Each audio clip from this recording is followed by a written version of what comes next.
Welcome back to Gender Mix.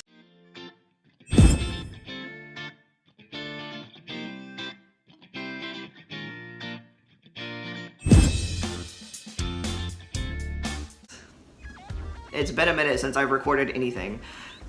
I just have not had a whole lot of downtime where I also had like the time and space to film something and then be able to like edit it and get it uploaded, but mostly just like the space to film stuff. Anyways, I have it now, so I'm going to talk to you, and I am going to talk about this kind of development in my life where I've gone from being this person who's like happens to be a trans and non-binary person to a person who is the expert trans and non-binary person who is teaching other people, like beyond just this, like these videos are to educate and to, like I always say, give some representation of like adult non-binary people living life in the world because we exist. But I had like started a video series and then I put it on hold for a presentation that I just did a couple weeks ago about like being trans in school, like more specifically like high school, middle school type of stuff.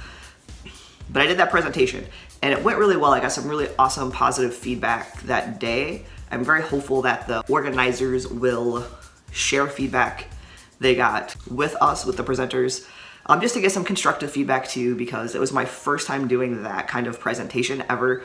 So I would like to know what I could do better, including understanding how to tell time, because I ended early thinking I was going late because I looked at my watch wrong. So that happens, although it did give some good time for Q&A, so that worked out fine in that situation. The presentation was directed at counselors, and it was all about working with transgender students in school systems, specifically to the state of Ohio. That's where I live and work.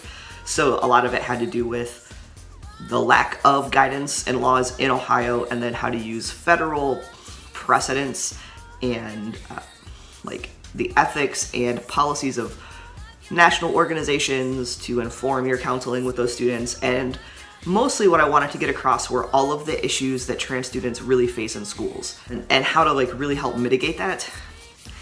So that was really cool because like I kind of always have this debate of like how out do I want to be? Like, is that gonna color people's perceptions that I'm more knowledgeable or more like biased, you know?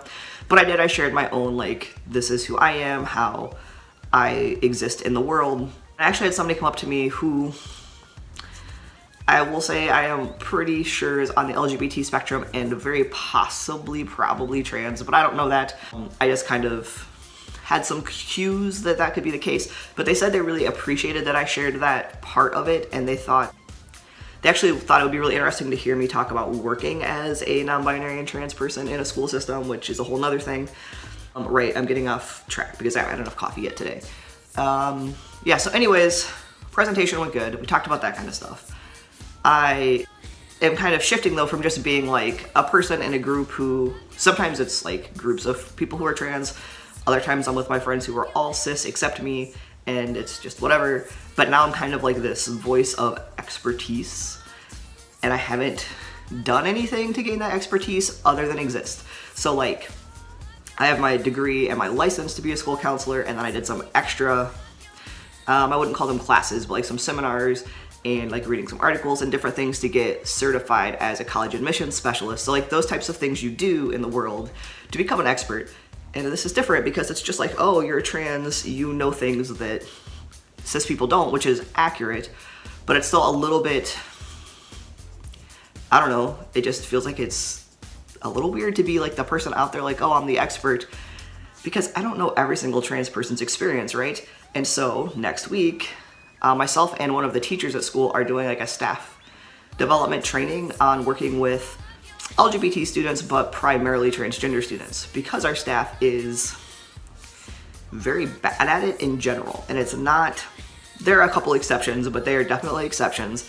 And it's not malicious, it's just a lack of education and awareness about how to work with trans students. So I'm hopeful that that will go really well. The kind of unique thing here is, because I'm trans, you know, like I've been advocating pretty loudly for those students in our school, because while what they're dealing with is not, like I said, it's not malicious, it's not intentionally negative, but it's the reality, and those students shouldn't have to live with that. So because I'm advocating for students, because that's my job as a school counselor, whether I was trans or not, my principal has kind of come to me as like, hey, do you want to take on a bigger role doing this? And I actually took a day to think about it, because I was like, this is probably at some point going to be a little exhausting on a personal level, because of course it is, right? Like, I don't want to spend everything being about trans stuff all the time. And it's also just exhausting to like constantly be thinking about like your rights, other people's rights, like fighting those battles. And there's a lot of other things too that are important to me in my school counseling practice, like being a white person working with minority populations, and how I can be culturally competent and a positive influence on students and understand like different things those students are facing.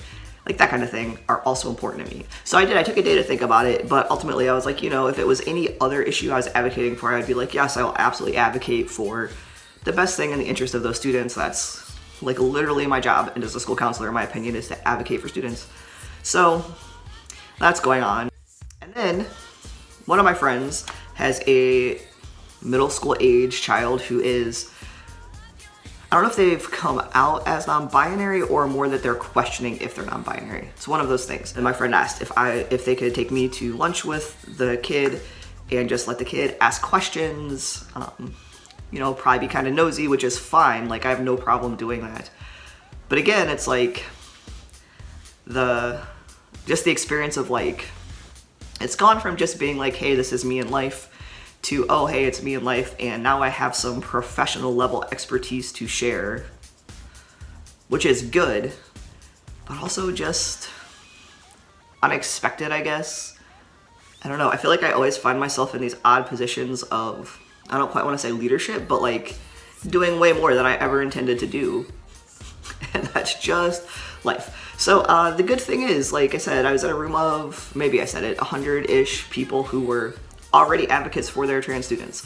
They were just looking for ways to help those students' parents and families, help their administrators, really be on board and understand what those kids are going through, which I think was amazing, really. I don't know if that would have been the case a year or two ago. I have an opportunity to teach a whole lot of my colleagues about better ways to be a positive teacher with trans students. Although I actually have to go add my stuff to that presentation. I just remembered I haven't actually added it yet. With a teacher who is not trans identified, so I think that will be interesting too, to see like it's not just that it's about me, it's about the students, which I think is very helpful. And then like one-on-one with my friend's kid, and just all those things. So I think it's great to have those types of opportunities, absolutely. But also a little bit weird, because at the end of the day, I'm still just me living life. It's just a weird shift in life, but a positive one. So anyways, if you were a student who's like, I have questions, and you said you're going to answer them, I am hoping to really start filming those types of videos in the next month or so, because I have good job, Carrie.